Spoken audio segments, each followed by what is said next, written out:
What does this work? It's a blue light. What does it do? Turns blue.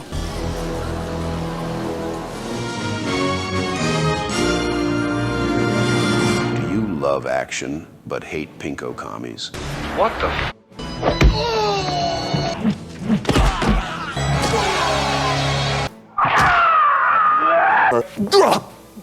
Do you yearn for an age where we were the good guys and had clear bad guys without some deconstruction about maybe the real evil is the friends we made along the way? Simple and effective stories. Stories perfectly told. A movie that has refined its genre to the point of perfection. Not a line of dialogue out of place, not a wink to the audience. Unironic awesomeness. A movie where you ram a tank into a helicopter for no reason other than it's awesome. A movie that lets you know it's okay to bring a bow and arrow into a combat zone. Do surgery on yourself with nothing but a campfire and a knife? Well, I have the movie for you. In the age of peak Hollywood genre, a working, stiff second unit director making his film debut with the greatest action movie ever conceived, teaming up with Vietnam-era veteran writer, teaming up with Oscar award-winning actor turned action star Sylvester Stallone, creating action Americana that's so good you'd swear it was propaganda. It's the pinnacle of movies if you like movies with witty banter. Any ideas? The rounding them's out. Hell of a time for humor, John. Cool one-liners. Who do you think this man is? Good. Oh, God, would have mercy. He won't. Over-the-top violence, indulgent pain, and the perfect mix of mindless action and mindful characters. This is their uncle who showed up at Thanksgiving to piss off your sister who returned from university to lecture you on racism. It's the peak of action in Rambo. Rambo III.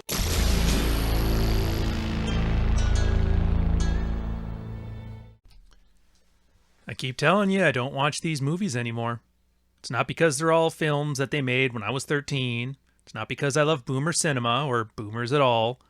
We didn't know it at the time, but the late Cold War was an era of history that rivals that of the Wild West in America, the Tokugawa era of Japan, the Napoleonic War of Europe, and the Punic War of Rome, or the Trojan War of ancient Greece. And it was perfectly aligned with the advent of movie picture reels, which are now a century old. We're over that novelty phase of silent films, German existentialism, or French New Wave. We've mastered the art of the camera and of story, and at the same time, mastering the largest wartime setting with global stakes. And this movie is where all of those historical and technological lines converge, and it's awesome. Very few movies are perfect. Die Hard, Bourne Identity, Citizen Kane, The Brave Little Toaster. I'm glad we don't have to do this every Even day. fewer movies were given $63 million to realize their vision, which at this time, 1988, made it the most expensive film ever made, which is funny since watching a prickly middle-aged spinster beat up white guys in front of a green screen while drying up charisma worse than the autistic Warhammer fan dries up vaginas costs $1.2 billion to make in 2024. It started with First Blood, then Rambo, First Blood Part 2. Since these titles don't really roll off the tongue, they kept it simple. Rambo 3.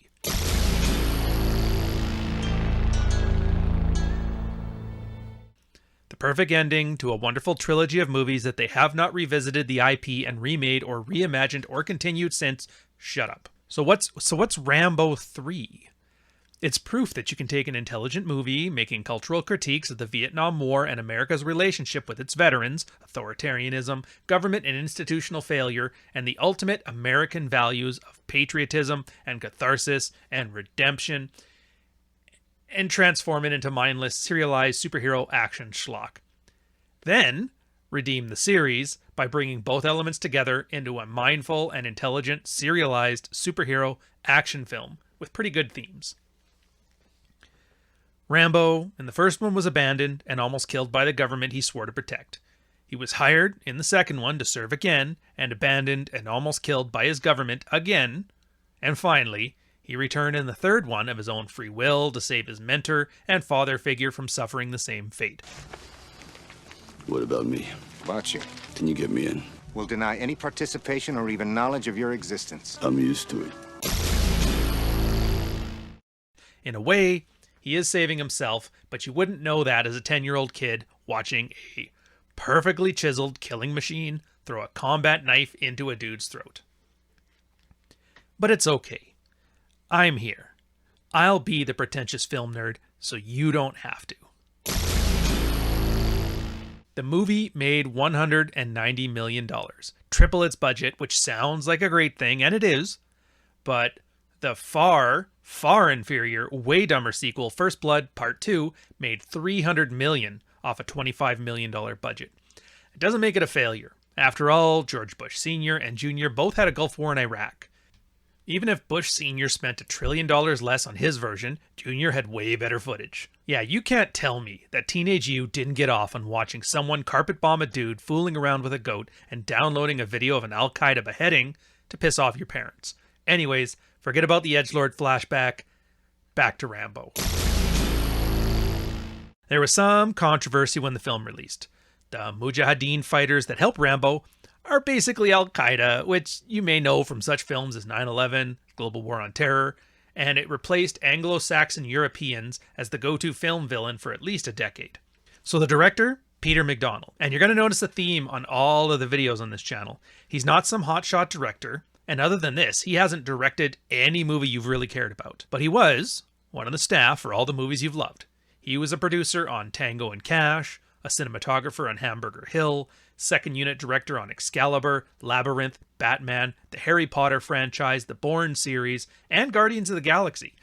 Like, he's not the Michael Jordan of movies. He's more of the Scottie Pippen. He's one of the hundreds of faceless, hardworking professionals that allowed Jordan to be Jordan. It was written by Sheldon Leitich. I don't know if I'm pronouncing that right.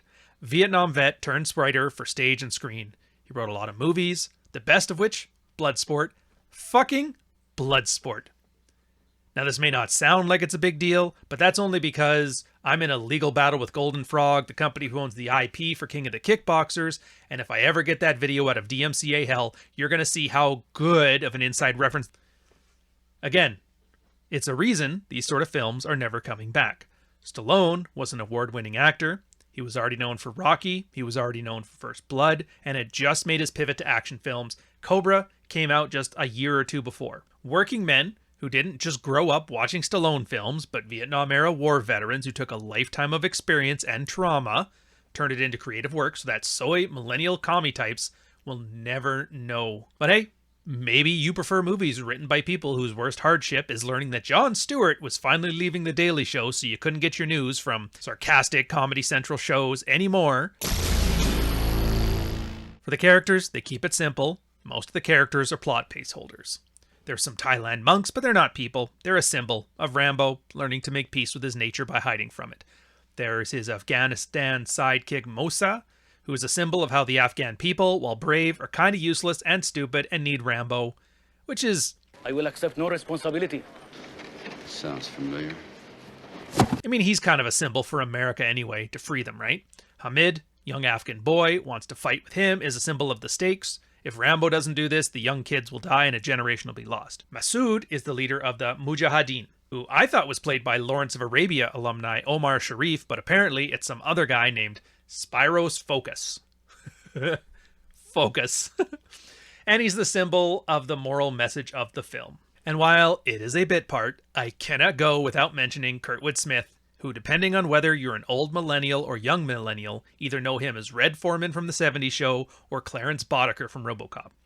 He's the CIA, and I'm sure he has a name, but no one cares. He's an American anti-communist metaphor. He has money, he has orders, he's wearing a nice suit, and he's sitting in a shithole. You get it. So most people are metaphors, but then there's actual characters. Rambo. He's Stallone. PTSD, Vietnam Special Forces, learning to leave behind his killing nature to find peace at a temple, except for the stick fighting he does part-time to buy new wagon wheels for the monks. Richard Crenna is Colonel Trautman, the father figure for Rambo, the princess that's in another castle, the Murtaugh to Stallone's Riggs, the wise sage who drives Rambo's character arc and be who he's meant to be, a killing machine. His entire character arc is summarized in his story of a sculptor told in the monastery. If Rambo was Pinocchio, Trautman is Geppetto and Jiminy Cricket. There was a sculptor. He just cleared away the small pieces. We didn't make you this fighting machine. We just chipped away the rough edges. I guess I'm not ready yet. Marc de Jong, which I know I'm mispronouncing, is Colonel Zaysen, the most ruthless general in the Soviet war machine, and the only one who is preventing Afghanistan from freeing itself from Soviet rule.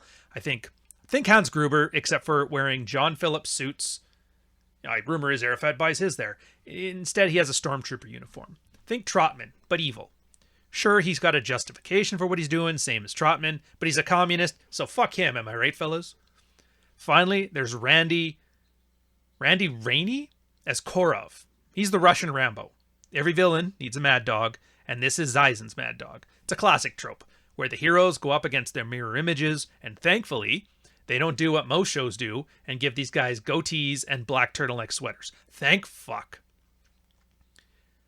So notice how the characters don't really have complex backstories, moral conundrums, everyone is simple, the villains are mirror images, the characters are more about vibes than people, and this is why people think of this more like propaganda than of a movie. And it kind of is, but it's just a different kind of story.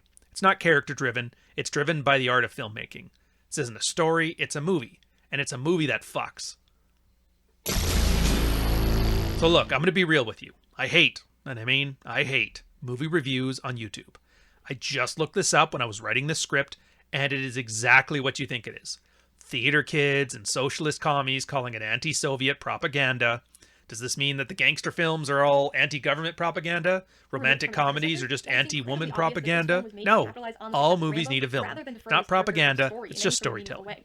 And all the nerds all talk about this film in two ways. There's either the nerds that hoot and holler because explosions, am I right? And then the communist nerds that say this makes Stalin look like a not very good person and America looks good in Afghanistan during the Russian occupation. How the heck is that even possible? I've never seen that in a movie. I'm not the one who invented a whole ideology based on hating my dad. So what's the theme of Rambo 3? Loyalty? Loyalty and accepting who you are. That's it, really. I mean, there's war themes, anti-war themes, but it'll ultimately be about loyalty and acceptance. The thing is, it's not even something that people deal with in their own lives. Loyalty doesn't matter when you work in an office, but deep down, every guy yearns for it, you know? People normally go their whole lives without having to be told they're the greatest killing machine ever known to man, but we all know what it's like to accept that there's parts of us who make us who we are, and sometimes those parts are just not easy to accept. So you'll see that's what makes the best movie themes, something that transcends our own experiences. Natural and normal feelings taken to the extreme. Extraordinary. So there's really only one character arc in this film. Yeah, I know. A Stallone film, which is 2 hours of Stallone's ego. How novel. Rambo was the Vietnam Special Forces killing machine. He spent the first movie abandoned by his country, trying to put him down like a dog when he became inconvenient. His colonel, Trautman, saved his life, sent him to prison.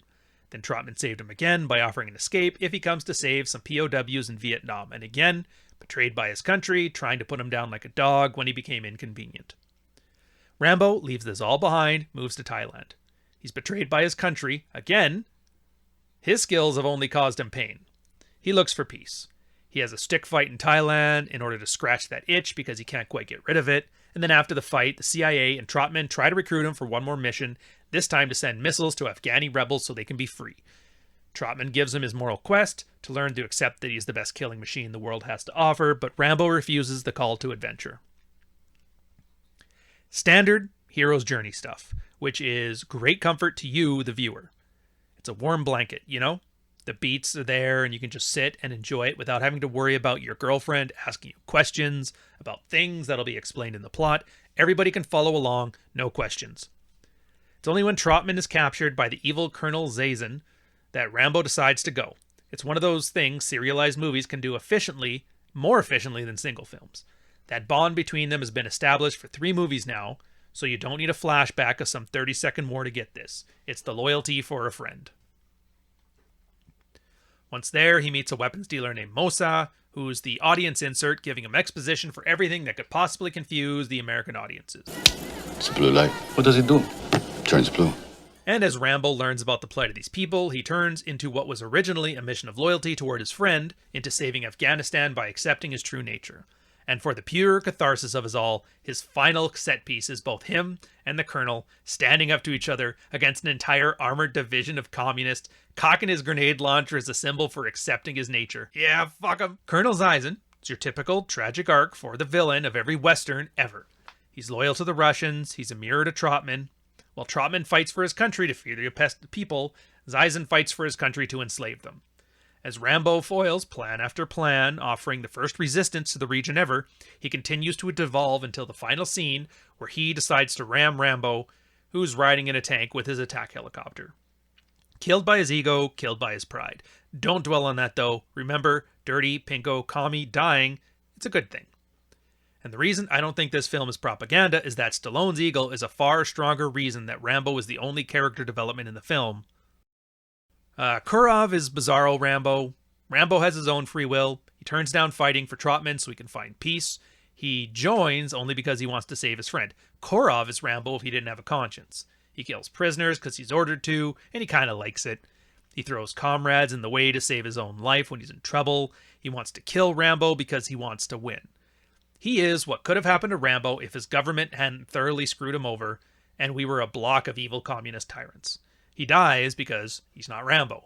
No symbolism, just catharsis. I'm kind of annoyed there's no gratuitous nudity in this movie. I was kind of starting a trend with these reviews. So the setups and the payoffs are the weakest part of the film, and that's fine, it doesn't need them. The big one is at the beginning. Rambo has a stick fight in a Thai warehouse. As a throwback to First Blood, he's getting his ass beat by some dude, and the crowd starts to fade. Rambo flips a switch and turns into that cold-blooded killer, manages to catch himself just before finishing the guy off. It sets up that he has an inner strength that he dare not unleash, like Goku or some shit. So during the first battle, Rambo defends an Afghan town from Soviet helicopters, taps into his killer instinct, a small pause in the action. Afterwards, instead of heroic catharsis as you'd expect, he sees nothing but pain and suffering. He still hasn't accepted his nature, but his inner strength is still there trying to get out. Then, at the end of the movie, he's trapped in a trench while the Russians are definitely going to take him out. The noise of the machines and the guns, they're loud, but then everything gets quiet. Rambo stops, Rambo looks, and instead of Rambo tapping into his hidden strength, the hidden strength of the Mujahideen arrive to save the day. When the tension dissipates, you know shit's gonna pop off. So now he's accepted his nature, and his inner strength is what makes killing a part of his nature as a good thing instead of a bad thing. He's doing it for the right reasons. He's doing it to save the people. And oh, I love this plot. It's like the perfect episode of G.I. Joe. It's the pinnacle of the action genre, and I'm not saying that lightly. It hits all the beats perfectly. It has a little humor and banter, but doesn't do it at the expense of the tone of the movie. The good guys win, but it's not a power fantasy. Yet it is a power fantasy at the same time. It's got some flavor from the movies of the 80s that puts it in its time, but it's also timeless. Rambo has his bow and arrow, and the knife that every kid had to own. It's like Indiana Jones had his whip, or John McClane had no shoes, or Brian Ben had that alien pistol. Trautman and his CIA handler go to Thailand to look for Rambo. They find him in a warehouse, he's stick fighting for money to fund the monastery he's staying at. They watch him almost lose control. See, he's testing his ability to run away from his nature. So by the way, muscles. And remember that bandana from the second movie? Remember that jade necklace that his girl gave him before she died in the second movie? We got all that shit here. They follow him to the monastery, try to recruit him to help deliver Stinger missiles to the Mujahideen so they can defeat the Russians, but Rambo refuses. His war is over. Trautman tells him he can never be at peace until he comes to terms with his nature. He's just not ready yet. Trautman, instantly captured at the border, the CIA lets Rambo know, and Rambo decides to sign up in order to free him. The US government agrees because what could be a better way to fight communism than to let this war machine loose with an unlimited weapons budget? He meets a weapons dealer named Mosa, who takes him to a small village, who has information about where Trautman is located. Rambo asks for his help, but they refuse. They are leaving with their women and their children, but Mosa has a rat in his store, which alerted the Russians to the plan. They strike with 2 helicopters, killing women, killing children. Rambo manages to take one out, and then they retreat. He understands now why the Mujahideen won't continue to fight and decides to go alone. A boy named Hamid, who's enamored with Rambo, sneak along with him. His first rescue attempt. Rambo uses his knife to approach through a fucking minefield. I didn't appreciate how baller this was when I was first watching, but landmines are no joke, kids.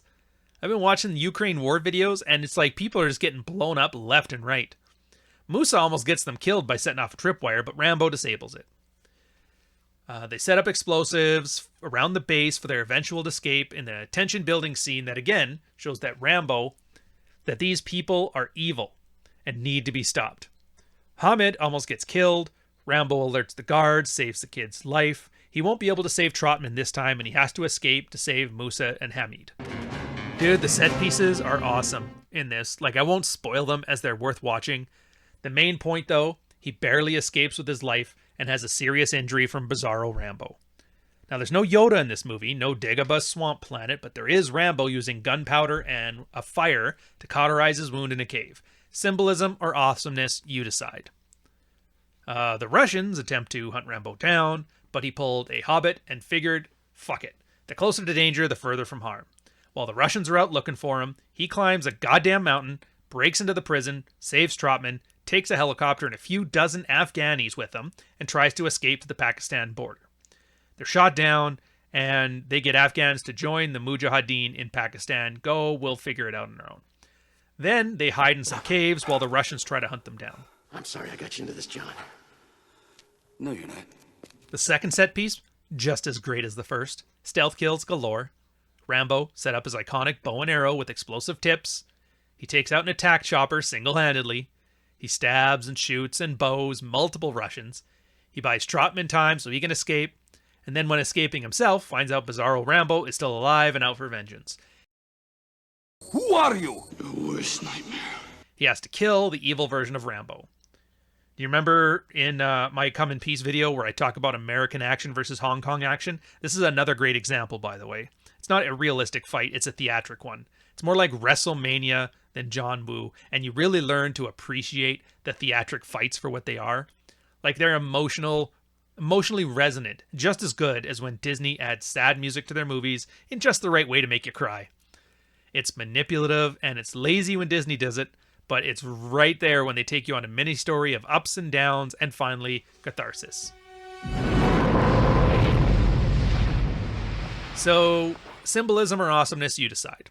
Fun fact, they work together in Over the Top, by the way, a movie about a single truck-driving dad in an arm wrestling community. So Rambo, Trautman, think they have a straight shot to the border when Zaysen brings his entire division to stop them.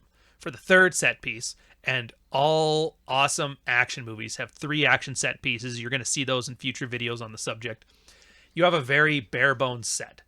I mean, you'll usually see there's some environmental objects that give you flavor for your action set, the tea house in Hard Boiled, the Sky Facility in Empire Strikes Back, the embassy in Jason Bourne. In this one, there is nothing. Nothing but sand, a flat desert. And this is why it's one of my favorites. They strip all pretense. Rambo, Russians, a flat plain. All that matters is Rambo coming to terms with who he is. Nothing clever. Unwinnable odds, and the knowledge that even if they surrender, they'll be tortured, and then all hope is lost.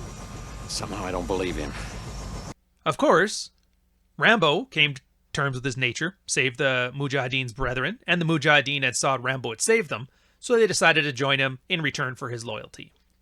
And just like the other set pieces, other fights, this whole set piece has its own mini-story within.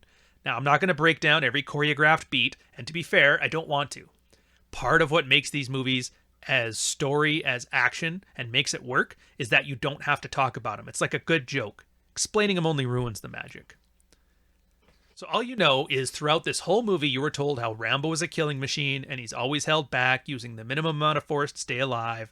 But now it's personal. He's not holding back. He's single-handedly taking out jeeps full of men, heavy weapons fully manned, a tank while riding on a fucking horse. And then finally during the climax, he and the general square off in a way more intense, way faster paced, and way more visceral version of the final shootout in The Good, the Bad, and the Ugly. But instead of Blondie, Angel Eyes, and Tuco getting ready to shoot each other over gold, you have Rambo in a tank playing chicken with Zaitev in a hind. Now, I don't want to spoil the surprise, but Rambo lives in the end, and wins, barely.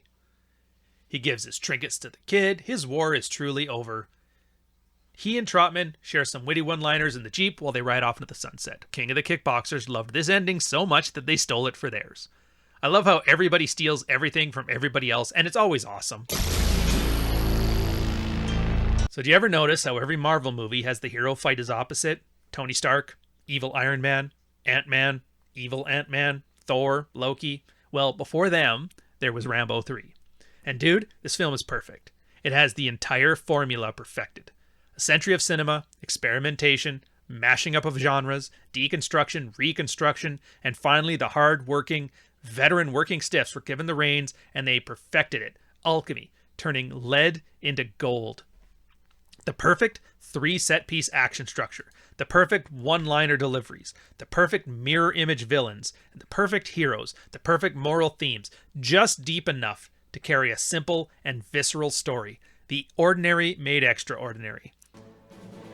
There was a brief period in human history where the world had men forged from war, forged from hardship, trained by the best in the business, and they crafted the best creative work that's ever been known. They took the world of the 20th century and the largest war in the history of Earth and crafted a masterpiece that combines the simplicity of mindless action, the self-awareness of a societal critique, and a time period that isn't mined nearly as much for stories as it should be. Not as much as it deserves. Not only that, but they did it in such a way that was accessible to everybody. It was where we peaked as a society. The themes are ordinary, presented as extraordinary. The story is timeless, yet of its time. What can I say? Enjoy it, because I damn well did. Cheers, fellas.